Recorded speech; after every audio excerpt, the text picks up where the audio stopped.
Friends, இன்றைக்கி வழக்கம் போல் நம்ம வீட்டில் பார்த்திங்கன்னா காலையில் இட்லி. கடையில் வாங்கின மாவு தான், நல்லா பஞ்சு பஞ்சுன்னு ஒரு இட்லி ஊற்றி இட்லி எடுத்தாச்சு. இது வந்து பார்த்திங்கன்னா சாம்பார், நேற்று நைட்டு வச்ச சாம்பார் தான். அதனால் சாம்பாரே வச்சு காலி பண்ணிடலாம் காலையிலேக்குன்னு சொல்லி சாம்பார் வச்சாச்சு ஃப்ரெண்ட்ஸ். அடுத்து பார்த்திங்கன்னா இது வந்து ஒரு 5-6 பல் பூண்டை தட்டி எண்ணெய், மிளகாத்தூள், உப்பு, கொஞ்சம் எண்ணெய் மட்டும் அதிகமாக ஊற்றணும். கொஞ்சம் நல்லாயிருக்கும், நல்லா சுருக்குன்னு இருக்கும். ஈஸியாக டக்குன்ட்டு ஒரு பூண்டு சட்னி செய்யணுன்னா இந்த மாதிரி செஞ்சிடலாம். இது வந்து எங்கள் மாமனார் அவங்களுக்கு வந்து ரொம்ப பிடிக்கும்.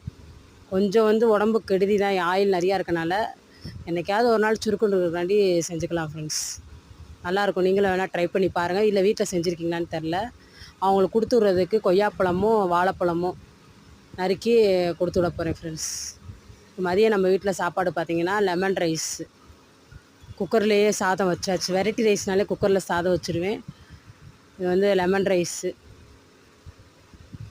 இன்னும் கொஞ்சோண்டு சாப்பாடு இருந்துச்சு. அந்த சாப்பாட்டில் வந்து பார்த்திங்கன்னா கொஞ்சோண்டு தயிரை ஊற்றி லைட்டாக தாளித்து தயிர் சோறு மாதிரி பண்ணிட்டேன். லைட்டாக தாளித்தது.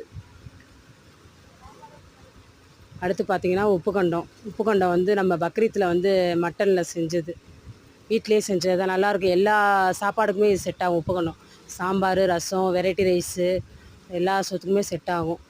இது வந்து கொஞ்சோண்டு வந்து காலிஃப்ளவர் இருந்துச்சு. அந்த காலிஃப்ளவர் வெங்காயம் தக்காளி போட்டு தொக்கு மாதிரி பண்ணி, கிரேவி டைப்புன்னு சொல்ல முடியாது, வறுவலுன்னு சொல்ல முடியாது, பொரியல்னு சொல்ல முடியாது, தொக்கு மாதிரி பண்ணி கொஞ்சம் சுருக்குன்னு நல்லாயிருக்கும் ஃப்ரெண்ட்ஸ்.